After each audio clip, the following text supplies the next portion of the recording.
E havendo ele gastado tudo, houve naquela terra uma grande fome, e começou a padecer necessidades. Então, nós estamos vendo a trajetória do filho mais novo, indo para a terra longínqua, uma terra longínqua, simbolizando o processo de afastamento das questões conscienciais da vida. Ele se afasta das próprias leis na sua consciência, utilizando uma lei, que é a lei de liberdade, de uma forma irresponsável, de uma forma que não deveria ter feito, mas fez, porque tem a liberdade de fazer escolhas.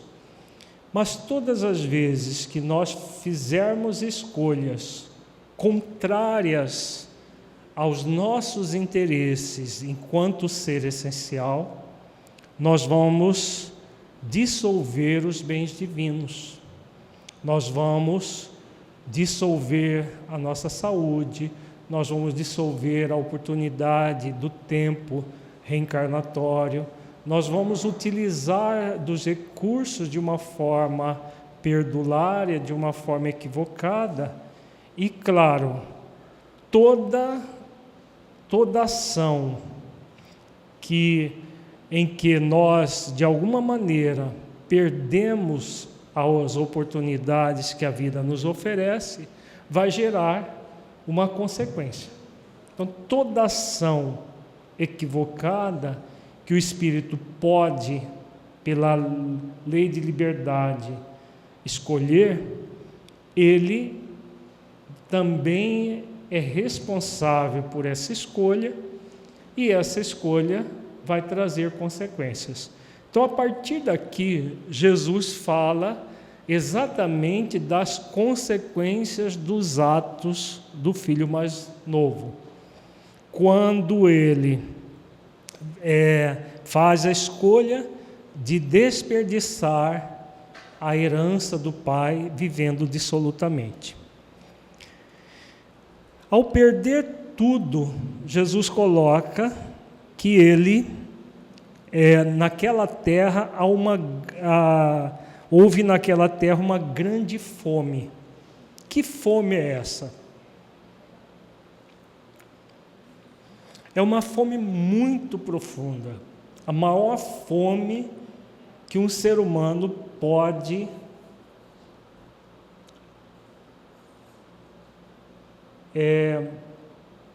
criar para si mesmo, pode experimentar.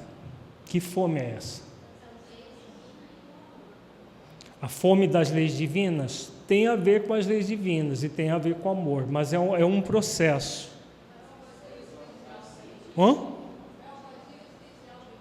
O vazio é a consequência. O vazio é o primeiro estágio desse processo, que é o processo global. Ele tem 3 estágios. Um é esse que você falou, Solange, do vazio existencial. Mas é o fome de quê? Fome de sentido existencial, exatamente. Então é a fome que o espírito experimenta todas as vezes que ele cultua os prazeres do ego em detrimento da essência divina que ele é. Então, é a fome de sentido, porque o que gera sentido das nossas vidas, o que gera sentido existencial? O que é que gera o sentido para o espírito imortal? Viver de forma dissoluta ou viver na casa do Pai, praticando as virtudes, cumprindo as leis? Então, o que gera sentido existencial é o que nós fomos criados para isso. Vamos voltar na questão 115? Deus criou todos os espíritos simples e ignorantes, e a cada um foi dada uma missão de conhecer a verdade para aproximá-los de si. Nesse conhecimento, eles adquirem a pura e eterna felicidade, passando pelas provas. Então, qual é o sentido da vida maior? Qual é? Cumprir a missão. Cumprir a missão de conhecer a verdade. Nós já vimos que conhecer a verdade é conhecer as leis. Para quê? Para praticar as leis, não ficar apenas no conhecimento. Conhecereis a verdade vos libertará. Então, conhecer as leis para praticá-las, desenvolvendo as virtudes. Isso gera sentido existencial profundo para o ser. É possível esse sentido acontecer na Terra longínqua? Não. Que a Terra longínqua ele está afastado exatamente dessa missão. A missão de conhecer a verdade. Não tem como ele cumprir as leis. Aliás, ele estava fugindo disso, não estava? Quando ele vai para a Terra longínqua, do que ele quer se afastar? A missão, essa missão que o Espírito Imortal traz, é simples de cumprir? É fácil? Não, dá muito trabalho. Então, sem um profundo amor à lei do trabalho, não é possível cumprir essa missão. Então, a missão de produzir sentido existencial. Produz-se sentido existencial cumprindo as leis, desenvolvendo as virtudes. O filho mais novo, pode falar. A cada existência é cumprir o plano existencial, propósito e programa. Mas essa aqui é a missão do espírito imortal, independente de estar no corpo ou fora do corpo. Porque a questão 115 não trata da missão do espírito no corpo somente, né? É no corpo ou fora do corpo. Ele é o convidado a conhecer a verdade para aproximar-se de Deus. É a missão do espírito imortal. Então a missão é produzir sentido existencial. Na parábola, Jesus aborda exatamente quando o espírito está encarnado, né? Que é o nosso caso. Como ele se recusou a fazer tudo isso, ele começa a sentir fome de sentido existencial. Vejamos que Jesus coloca que ele começou a padecer necessidades. Se a maior necessidade do espírito imortal é produzir sentido para a sua existência, cumprindo a missão que todos nós trazemos assinada na consciência, conforme nos ensina a questão 115, e ele está distanciado disso, ele vai começar a padecer, porque o espírito que se afasta das leis, do exercício das virtudes, ele sofre de uma forma muito intensa. Aqui é o início do padecimento. Como que se chama isso? Aquilo que a Solange colocou. Vazio existencial. Primeiro nível da ausência de sentido. Então eles têm fome de sentido existencial. Ele entra nesse primeiro nível, sente um vazio, fome. Jesus usa o símbolo da fome porque todo mundo sabe o que significa. Fome significa estômago vazio. Então, estômago vazio, então o vazio simbolicamente, o vazio existencial que uma vida dissoluta gera.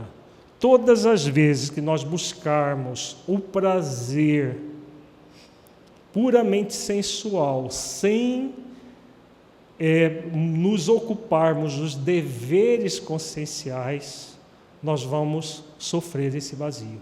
Por isso não é possível servir a dois senhores, como ensina Jesus. Por isso não é possível a pessoa trabalhar no movimento espírita, numa causa, para um projeto iluminativo com Jesus, vivendo simultaneamente no mundo, como se fosse mais um no mundo, se alcoolizando, como, entre aspas, todo mundo faz, fazendo sexo desregrado, como todo mundo faz. Na verdade, a pessoa coloca esse rótulo de todo mundo para justificar a sua consciência, porque não é todo mundo. Existe muita gente fazendo isso. Agora, aqueles que estão sendo convidados para um trabalho de liderança e trabalho em equipe na seara cristã, é convidado a agir de forma diferente. Não é possível servir a dois senhores. Por isso que essa tentativa gera padecimento. Por isso que Eurípides Barçanufo faz o alerta no livro Tormentos da Obsessão. A quantidade de espíritas chegando no mundo espiritual vazios de virtude, e por isso sofrendo muito intensamente. O caso do Leôncio, por exemplo, citado no livro Tormentos da Obsessão. Nós vamos estudar na segunda terça do mês de outubro o caso do Leôncio, que é uma pessoa que tinha um conhecimento profundo de doutrina, mas que morre e vai para uma região das trevas, onde ele ficava atolado na lama, sendo chicoteado por espíritos que usaram ele durante toda a sua existência. E ele acreditava que fazia o trabalho do bem. Então, essa ideia de que o trabalho do bem é possível ser feito sem um esforço de autotransformação é puramente ilusório.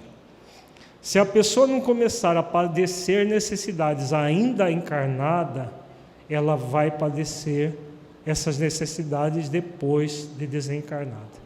Na verdade, não tem como não padecer essa necessidade ainda encarnada, porque a vida daqueles que ficam nesse movimento de tentativa de servir a dois senhores é muito árida, é muito dura, mesmo servindo a uma causa. Ela vive de uma forma que não há aquilo que a Amanda falou agora há pouco, a suavidade e a leveza que a vida nos gera quando nós estamos inteiros no processo. Então, por isso não dá para servir a dois senhores. Vai sempre haver a necessidade. Então, aqui nós temos o primeiro nível de ausência de sentido, vazio existencial. Mas não fica só aí. Vamos adiante. E chegou-se a um dos cidadãos daquela terra, o qual mandou para os seus campos a apacentar porcos. Aqui nós temos o segundo nível de ausência de sentido. Que nível é esse?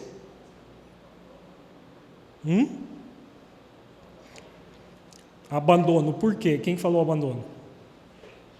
Por quê?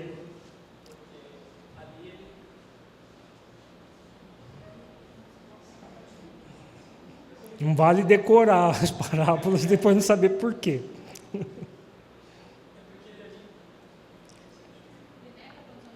É o abandono mesmo, mas por quê? Porque ele nega. Não, ele não está negando. Jesus não coloca o filho mais novo negando a condição. E chegou-se a um dos cidadãos daquela terra, o qual mandou para os seus campos apacentar porcos. Vamos refletir para entender por que é o abandono que Jesus está falando aqui. Primeiro, ele começa a padecer necessidades. Qual seria a atitude mais lógica?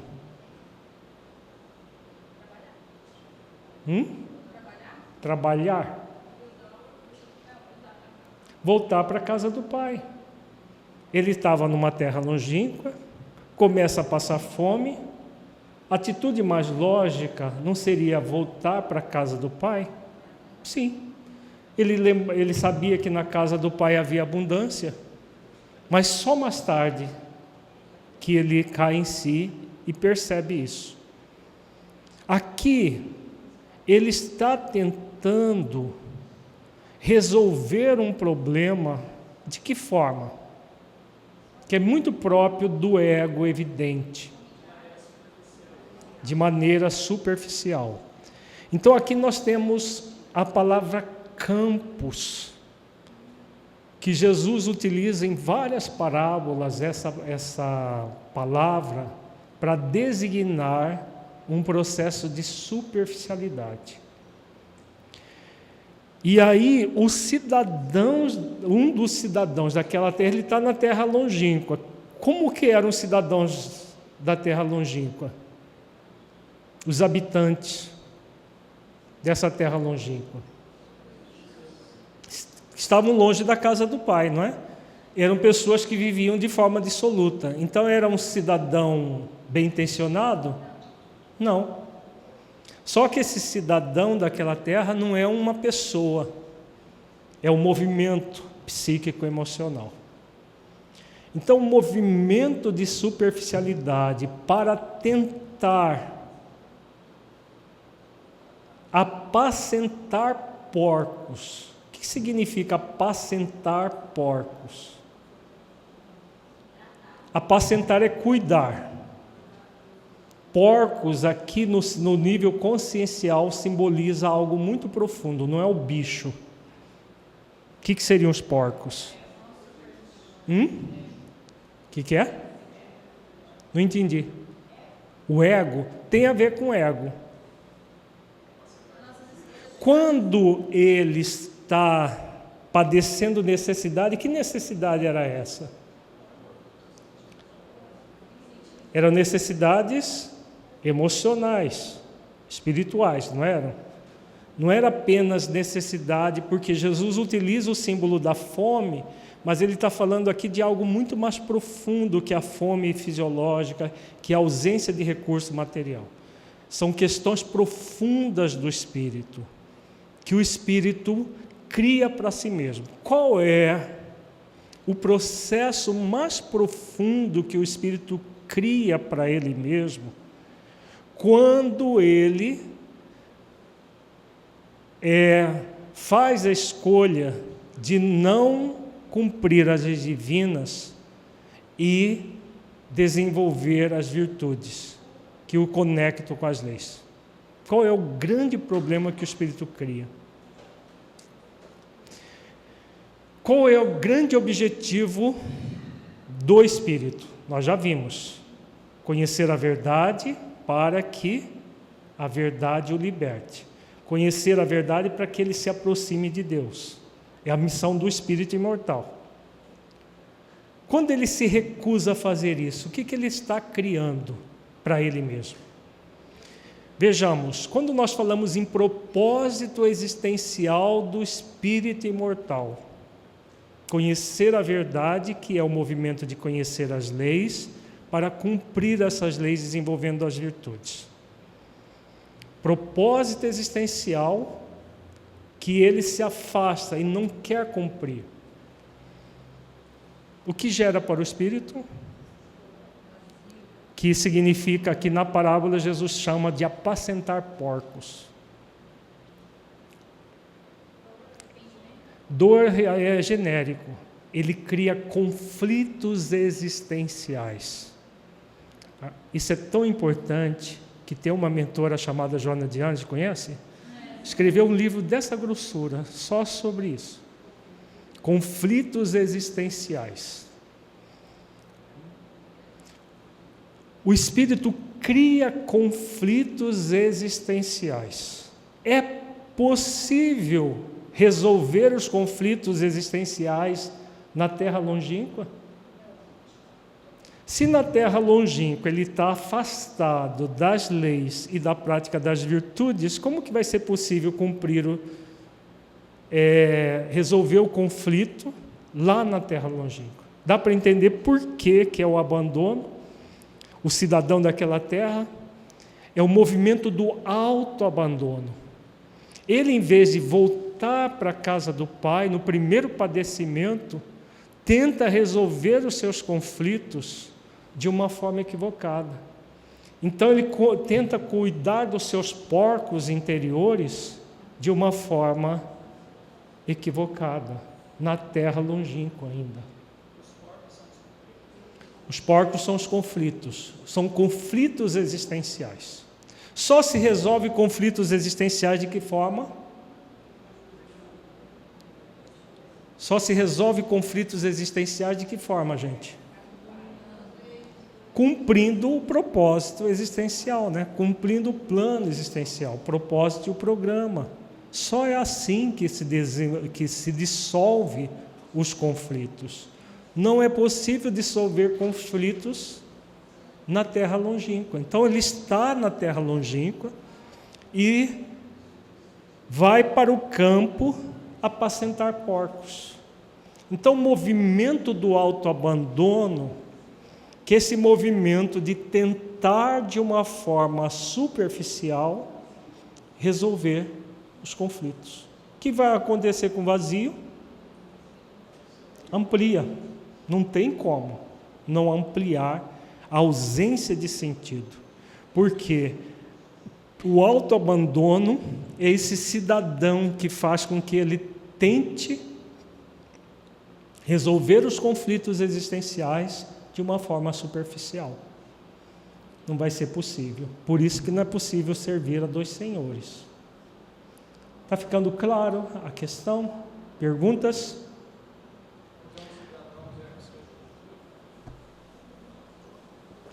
Saulo está perguntando se o cidadão daquela terra é pseudo-virtude.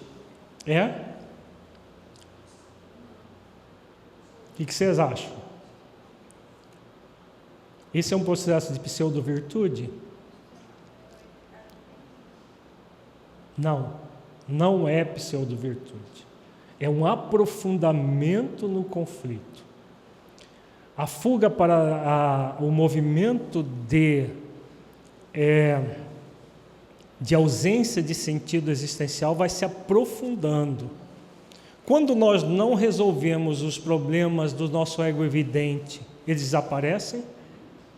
Ou eles se aprofundam e se intensificam?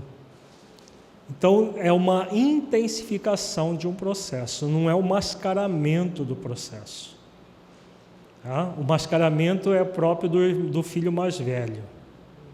Não existe mascaramento no filho mais novo.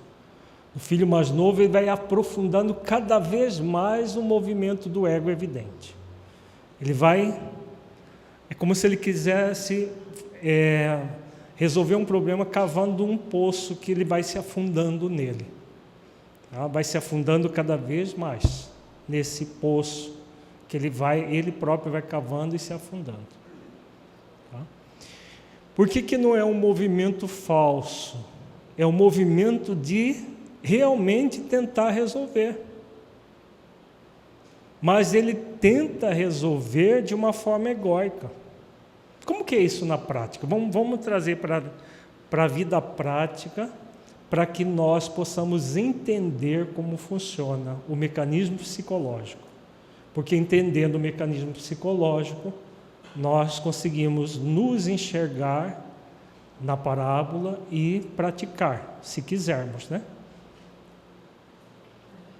Vejamos, a pessoa entrou num conflito doloroso. Ao entrar nesse conflito doloroso, Jesus coloca, vamos voltar lá no versículo anterior, padecer, começou a padecer. Padecer é o quê? Sinônimo de sofrer. Padecer e sofrer são palavras sinônimas. Começou a sofrer necessidades. Qual que era a maior necessidade dele? Qual é a maior necessidade do espírito? cumprir as leis, desenvolver as virtudes. Isso só acontece onde? Na casa do Pai. Então isso gerou para ele o início de um processo chamado ausência de sentido. E começou a ter uma fome, um vazio, consequentemente a isso. Do ponto de vista prático do dia a dia, o que é isso? A pessoa está vivendo, buscando prazeres. Depois do prazer, o que ela experimenta normalmente? O prazer egóico. Culpa. Culpa é mais comum no ego evidente, no ego mascarado. Jesus não coloca culpa no filho mais novo. É um vazio, é um tédio. Aí a pessoa faz o quê? Busca mais prazer. Tá? Todo o processo de viciação começa assim. Alguém começa a viciar-se tomando 2 litros de uísque ou 2 litros de pinga por dia? Se a pessoa, na primeira vez que fosse tomar uma bebida alcoólica, tomasse 2 litros de pinga, ela entraria em coma alcoólico. Mas depois de anos fazendo a mesma coisa e sentindo um vazio, e a pessoa vai fazendo, ela consegue chegar nesse nível, sem entrar em coma, porque o cérebro vai ficando bloqueado, blindado com a droga. Mas por que a pessoa aprofunda nesse movimento se ele gera um vazio, que o pessoal chama popularmente de ressaca? Por quê?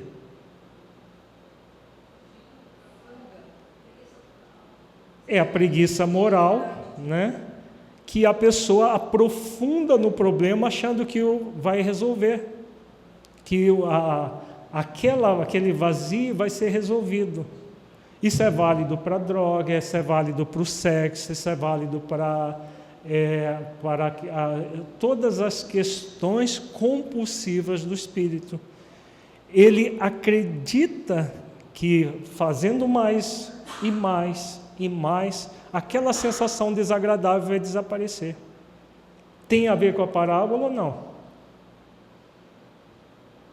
Ele vai tentar apacentar seus porcos, que essa ausência de sentido, esse conflito que a vida oferece, que ele cria na vida devido a não estar cumprindo a missão que ele traz na consciência, assinada na consciência, como está lá na questão 115, ele não cumpre isso, e só cumprindo isso é que o espírito se torna feliz. Então, quando ele busca o prazer, pura e simplesmente o prazer egóico, sem sentido existencial, ele vai criando um vazio. Em vez dele se encontrar, em vez dele se achar, o que o espírito faz? Aprofunda o vazio, tentando resolver o problema. Ou a pessoa que começa uma determinada viciação para obter prazer, ela cai em si rapidinho? É assim que acontece? Não, não é assim. Muitas vezes ela vai até o fundo do poço e nem sempre ela consegue numa existência. Às vezes ela passa várias existências tentando sair daquele emaranhado que ela cria. Ficou claro isso, gente? Isso é claro que é no nível maior. Claro que dentro do nível maior de vazio para outros níveis, existem movimentos de vazio que nós ainda trazemos. Nenhum de nós está francamente indo para a terra longínqua, senão não estaríamos aqui num sábado de manhã, nem estaríamos assistindo esse seminário pela internet. Francamente, nesse nível de ir profundamente para a terra longínqua, nós não estamos. Mas podemos ter desejos, movimentos para ir para a terra longínqua, para ir para esse movimento do prazer distanciado do dever, acreditando que temos o direito. Já que eu estou fazendo uma coisa aqui, só um pouquinho, não vai fazer diferença. Isso é tentar o quê? Fazer o quê? No nível menor, não tão profundo como esse que Jesus está colocando, significa o quê? Apacentar porcos. A pessoa tenta apacentar porcos de uma forma superficial, querendo se livrar dos conflitos, simplesmente obtendo prazer. Mas o prazer, não o prazer essencial que produz vida e vida em abundância, mas o prazer egóico. E aí o que vai acontecer?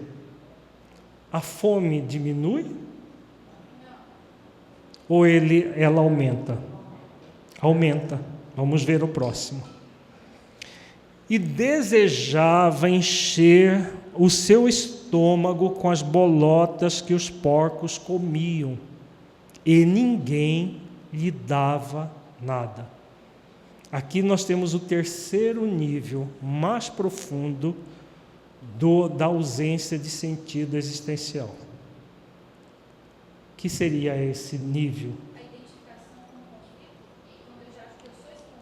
A identificação com o conflito? Na verdade, a identificação já começa no anterior. O apacentar porcos, ele está totalmente conflituado, tentando resolver os conflitos de uma forma superficial. Aqui é um outro nível mais profundo ainda. Vejamos. Ele desejava encher o seu estômago com as bolotas que os porcos comiam. Então, ele nem a lavagem dos porcos, que o porco come lavagem, né? Come resto de comida. Bolotas eram uma fruta que só os porcos comiam. É muito comum no Oriente, na Europa. Mas ninguém lhe dava nada. Por quê? Vejamos que, do ponto de vista ao pé da letra, não faz sentido um trabalhador braçal não ter nada para comer, né? Senão ele não ia cuidar dos porcos, ele ia desmaiar em cima dos porcos, de falta de comida. Então Jesus não está falando aqui de comida, ele está falando de algo mais profundo, de alimento do Espírito. Se o alimento do Espírito é cumprir as leis, desenvolvendo as virtudes na casa do Pai, fazendo esse trabalho, esse esforço, e aqui ele está cuidando dos porcos dele, tentando resolver os conflitos de uma forma superficial, vai resolver? Não. Não vai resolver. Mas ele está numa terra longínqua, não está? Está lá no campo. O campo na terra longínqua significa o quê? É um lugar movimentado, cheio de gente de bem, feliz da vida. Vejamos que nem o prazer lá da terra longínqua ele não tem mais. O prazer estava na cidade, ele estava no campo. Na época era muito delimitado, as vilazinhas e o campo. A maior parte da população vivia no campo. E pouca gente nas cidades que eram muito pequenas, salvo algumas exceções. Roma, na época de Jesus, tinha 1 milhão de habitantes. Era a cidade mais povoada do planeta na época. Quase o tamanho de Cuiabá. Só para ter uma ideia de como funcionavam as coisas na época. Então, vejamos. Na cidade havia o prazer, mas ele já tinha perdido tudo. Não tinha? Então, nem o prazer ele tinha mais. Ele estava onde? No campo. No campo, o que acontece? Ele estava tentando apacentar os porcos no campo. Então, que fenômeno é esse que acontece com o Espírito, que ninguém lhe dá nada. Por quê? Veja, Jesus coloca aqui, ninguém lhe dava nada. Por quê? No momento dele de internar, ele está isolado. Hã? Isolamento. Aqui é o terceiro nível de ausência de sentido, chamado autoisolamento. Temos vazio, autoabandono, autoisolamento. No autoisolamento, a pessoa fica fechada. Não quer dizer que ninguém queira lhe dar nada, mas ela está fechada e ninguém lhe dá nada, porque ela não interage com o outro. Ela não está receptiva. Tá? Então veja que Jesus está colocando níveis de processos muito profundos do espírito que geram uma doença muito intensa do espírito. Hoje tem muita gente dentro do movimento espírita entrando em depressão. Por quê?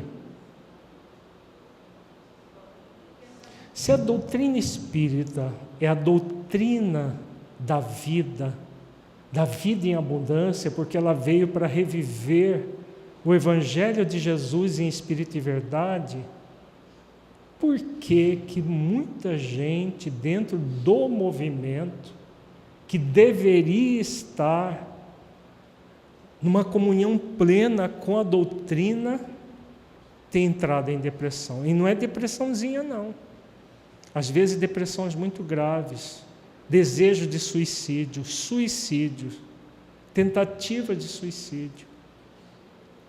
Porque nós não estamos, de alguma maneira, trazendo a doutrina para dentro das nossas vidas. É simples assim. Nós ficamos dentro do movimento, às vezes até trabalhando, até atuando no centro espírita, mas não trazemos a doutrina para dentro das nossas vidas. Nós podemos estar no meio de muita gente isolada do ponto de vista afetivo das pessoas, que é esse movimento que Jesus coloca aqui.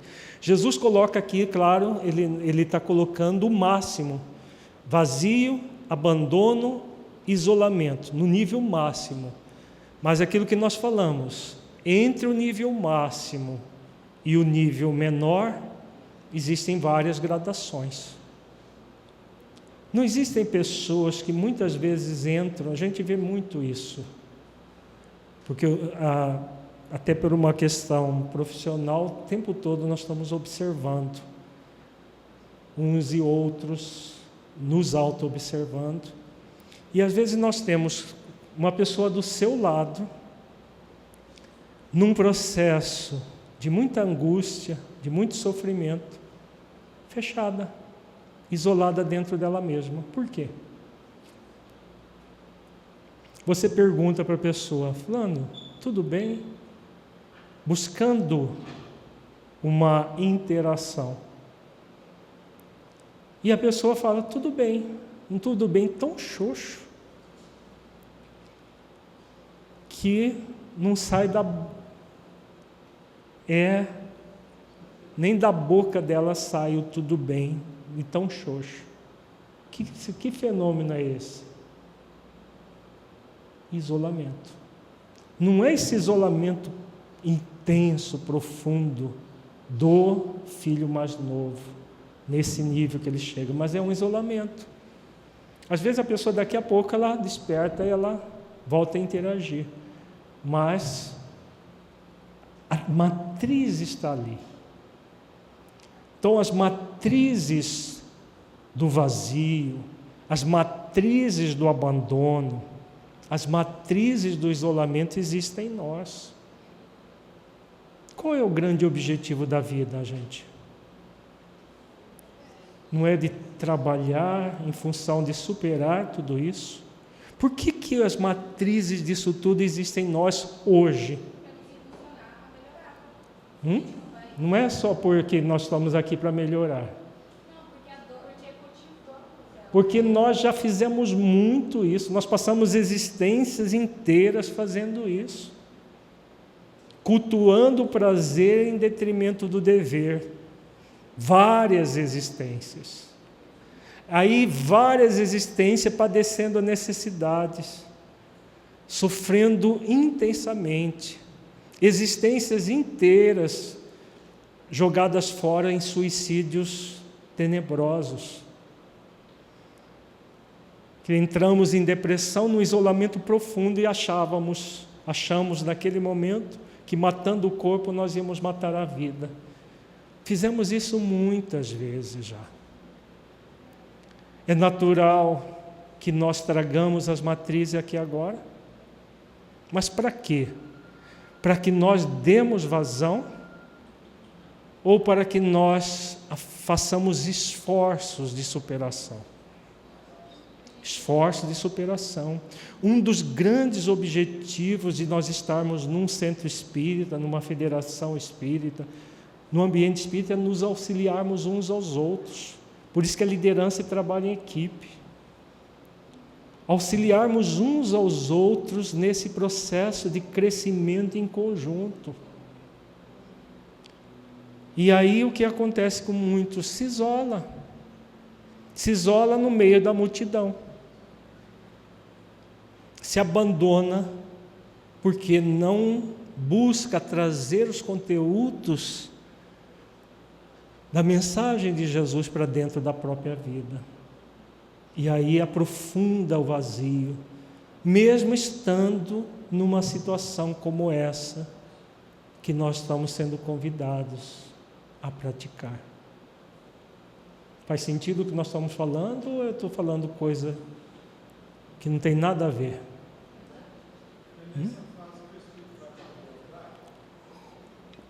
Se nessa fase que o espírito vai para a crueldade, pode até ser como um mecanismo de aprofundamento de vazio. Mas a maior crueldade não é com os outros, é com ele mesmo. É nessa fase que o espírito mata o seu corpo acreditando que vai matar a vida. Ele se isola da própria essência divina que é. Se há o desejo do suicídio, pode haver o desejo do suicídio, talvez momentâneo, no vazio, no autoabandono, ou só existe esse desejo, essa cogitação do suicídio só no isolamento? Se o desejo de suicídio pode acontecer só no isolamento ou nos outros dois níveis? Nos outros dois níveis também. Vai depender de cada pessoa. No isolamento, que acontece, a maior parte dos suicídios acontece nessa fase do isolamento. A pessoa se isola da própria essência divina que é, se isola das outras pessoas e mata o seu corpo acreditando que vai matar a vida dentro dela. Oi?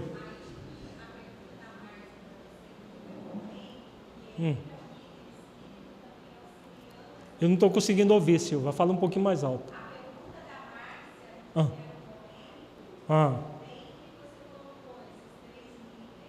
Uhum.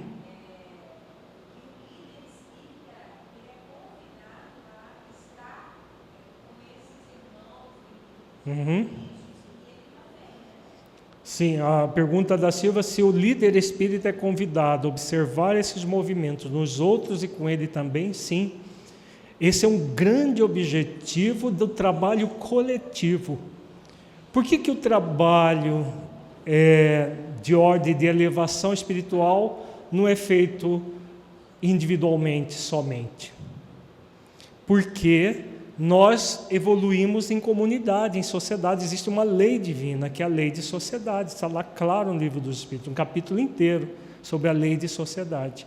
Então, nós somos convidados a sermos solidários uns com os outros. Um dos grandes papéis do líder espírita é ficar atento às pessoas, ao movimento do vazio de um aqui, de abandono de outro ali, de isolamento do outro, não para invadir a intimidade do outro, mas para ser solidário, né? E a pessoa também é convidada a se olhar para ver se não está se fechando, se isolando, e também ela é convidada a interagir, a pedir ajuda. Olha, estou com uma dificuldade, você pode me ajudar? E aí nós ajudamos uns aos outros. É uma grande tarefa dentro da liderança espírita. Porque é muito comum no movimento espírita nós ficarmos trabalhando para as pessoas que estão lá fora. Então, no centro espírita, a gente recebe gente no atendimento fraterno, já recebe gente que é socialmente carente na área da promoção social, só as de fora. Às vezes o colega do lado aqui, o companheiro do trabalho, está lá todo arrebentado, psiquicamente, emocionalmente, mas nós estamos trabalhando para as pessoas lá de fora. Isso deve acontecer. O trabalho para as pessoas carentes, né? Nós vamos ter o encontro do atendimento espiritual, mês de outubro, para trabalhar isso, mas não apenas isso. O principal trabalho é conosco, e a partir de nós, aqueles mais próximos de nós, que são os nossos companheiros de trabalho. Mas como que nós, às vezes, tratamos essa questão dentro da liderança espírita? Não, ele é espírita, ele tem que dar conta. Está obsidiado. Ora que você resolve. É assim, gente. Muitas vezes nós tratamos assim, mas não é assim. O convite é estarmos atentos. Você vai faz uma pergunta, faz uma observação. Estou à disposição. Se quiser, conta comigo. O líder se abrir para auxiliar a equipe de trabalho a todos crescerem juntos. Esse é o grande objetivo do trabalho espírita dentro dos nossos centros espíritas. O verdadeiro sentido do trabalho do bem é esse. Se nós tivermos, é aquilo que o Dr. Bezerra de Menezes, nas suas falas, ele chama de feixe de varas. Se nós estivermos fortalecidos dentro desse princípio, não nos isolarmos afetivamente, não nos abandonarmos afetivamente, entrarmos num processo de busca de sentido profundo do trabalho do bem. Imagina a força de um grupo que funciona assim. Vai ter muita força de trabalho para auxiliar as pessoas carentes afetivamente que estão lá fora? Um grupo assim? Sim. Porque as pessoas inteiras nos seus processos vão ter condições de auxiliar o outro verdadeiramente. Porque se nós estivermos caindo aos pedaços, como que nós podemos auxiliar o outro se nós estamos precisando de auxílio? Então, quando nós nos fortalecemos enquanto liderança e trabalho em equipe para a busca em conjunto de um sentido existencial, um auxiliando o outro, nós ressignificamos essas tendências ao isolamento, ao abandono, seja o abandono de nós mesmos, seja de abandono do outro, o vazio existencial, tudo isso é ressignificado.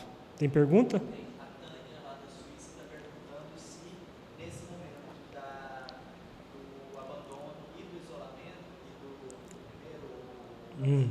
Vazio? O abandono e o isolamento, pode haver uma interferência obsessiva nesse momento. É a Tânia da Suíça. Olá, Tânia. Quanto tempo? Está nos perguntando se nessas fases do vazio, do abandono e do isolamento pode haver interferência obsessiva. Com toda a certeza. A interferência obsessiva nesses fenômenos ligados ao vazio, ela é muito intensa. Muito mais do que nós imaginamos. a ponto de muitas vezes nós não observarmos. Nós até escrevemos um livro chamado Obsessão Silenciosa, para trabalhar essas questões que a pessoa não se dá conta. O Leôncio, por exemplo, só foi se dar conta do processo obsessivo depois que ele desencarnou, né? Depois que ele morreu, né? Porque a desencarnação foi muito tempo depois, porque não se dava conta. Mesmo uma pessoa que chegou a escrever vários livros espíritas, que estão até hoje nas nossas livrarias. Aconteceu isso. Imagina quem nem tem conhecimento e que passa batido a maioria das vezes. Então, nesses fenômenos, existe sempre interferência obsessiva. Por isso que cabe a nós cuidarmos. O que vai ressignificar intensamente o vazio, o abandono e o isolamento se chama autocuidado. Essa virtude é fundamental. Autocuidado, você cuidar de você mesmo, para que o cuidado com o outro também aconteça. Então você trabalha com você no autocuidado e você atua com o outro cuidando do outro. Então esse é um compromisso dos líderes no trabalho em equipe. Está sempre ali observando o companheiro para poder cuidar. Isso é caridade, isso é o amor ao próximo, o amor incondicional que a vida nos convida a fazer, a praticar. Faz sentido? Quando nós fazemos exercícios do autocuidado, o fenômeno obsessivo, o processo psicológico, ele vai arrefecendo, porque nós fazemos aquilo que a vida nos convida, né? Cuidar de nós mesmos. Tem questões que só nós podemos fazer, por isso que o isolamento, ninguém lhe dá nada. Tem coisas que só nós, o outro não tem como fazer, mas essa proximidade, a solidariedade, o cuidado do outro, nos estimula para que nós nos cuidemos. Então, é muito importante que nós ressignifiquemos essa prática do movimento espírita, que as pessoas chamam de autossuficiência, mas na verdade é indiferença. Nós observamos a pessoa com dificuldade, às vezes ela está até lacrimosa e deve estar obsidiado, hora que passa, né? Hora que resolve. Faz isso, faz aquilo, como se as coisas fossem simplistas assim. Não são simplistas. Tá? Ana, você tem pergunta?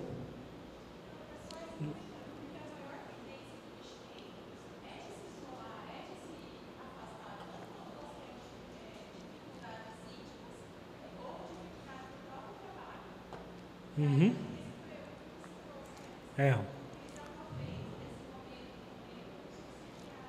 Então, a Ana faz um comentário, né, que quando a pessoa se isola de si mesma, isola-se do outro, é que os espíritos se aproveitam para intensificar o processo. Exatamente.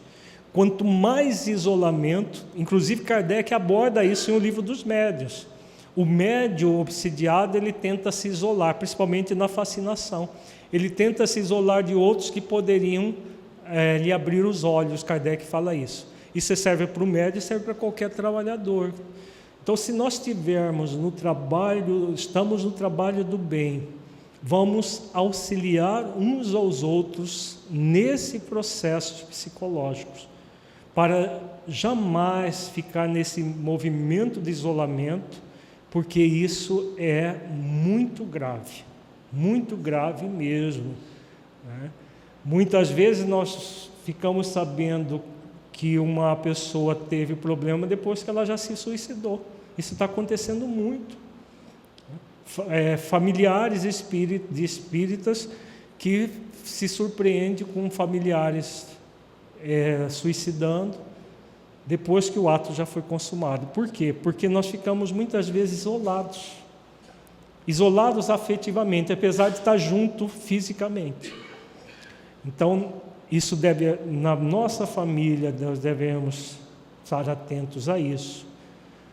Nós, com o nosso grupo de trabalho, com as pessoas que estão próximas de nós, na nossa equipe de trabalho, conosco, analisando, estou tendo um movimento de vazio? Estou tendo um movimento de abandono? Estou tendo um movimento de isolamento? Cuidado, cuide-se. Cuide-se para que você possa estar inteiro e possa auxiliar outras pessoas. Não fique na ideia de que você é uma super pessoa, que você nasceu para cuidar dos outros, só que cuidar do ponto de vista egóico, e não cuidar-se e o cuidado mais profundo, que é essas questões essenciais. Não, meu trabalho é fazer sopa e dar muita comida para os outros. Louvável pensar assim, mas muitas vezes esse próprio atividade que você faz pode ser uma fuga dessas questões mais profundas da vida. Então, tomemos cuidado com esses 3 movimentos: vazio, abandono e isolamento, tanto de nós mesmos quanto dos outros que se relaciona conosco. Pode falar. Será que a gente tentar pegar as casas espíritas, já que a gente está tendo essa incidência grande de espírito depressivo, será que ela não está se negligenciando o trabalhador espírita? Porque a gente se preocupa sempre quando vai na casa espírita, os mesmos trabalhadores. O primeiro rótulo que vem é a obsessão. Vamos fazer um trabalho de obsessão. Mas será que a casa espírita não está deixando de voltar a atenção também para o ser humano que está lá, que está trabalhando e tem seus conflitos, suas dificuldades de ordem emocional em todos os aspectos da sua vida? E esse trabalho, na realidade, a gente não, pela experiência que a gente tem, né? A gente não observa na casa espírita um trabalho voltado para o trabalhador. Mas sempre se fala no mundo dos espíritos, a gente sempre se preocupa com o mundo espiritual. Mas será que a gente não se esquece de se preocupar com o mundo físico, já que nós estamos inseridos no mundo físico que nós vivemos hoje? Então, uma boa pergunta. Será que na casa espírita nós não estamos muito preocupados com os espíritos ou mesmo com as pessoas que frequentam o centro espírita e esquecemos uns dos outros? Foi o que nós acabamos de falar. Muitas vezes nós entramos numa indiferença com os companheiros de trabalho, enquanto que o compromisso é de nós estarmos atentos uns aos outros, atentos a nós mesmos, com os sinais dessa tríade, vazio, abandono e isolamento, e atentos aos sinais que os outros nos passam, para podermos desenvolver cada vez mais dentro dos centros espíritas a solidariedade, para que o centro espírita se torne um laboratório moral. Nós vamos trabalhar isso em dezembro, no terceiro módulo do Liderança Espírita Cristã, que ele seja um laboratório moral. Mas para ele se tornar um laboratório moral, só é possível se as pessoas estiverem fazendo esforço de moralização. Senão, o centro espírita não são as paredes, nem o rótulo que está lá na fachada. O centro espírita é a somatória das pessoas que estamos ali. Então, se o nosso esforço for de realmente cumprir as leis, desenvolvendo as virtudes, nós teremos um movimento cada vez mais solidário. A lei de solidariedade é uma lei intimamente ligada à lei de amor, justiça e caridade, em que nós vamos, na solidariedade, auxiliar uns aos outros no processo de transformação. E aí é uma transformação coletiva, tornando o centro espírita um lugar, um laboratório moral. Então, a essência do laboratório moral é o trabalho do bem efetivo dentro de nós. Ficou claro isso, gente? Faz sentido? Alguma pergunta?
Amém.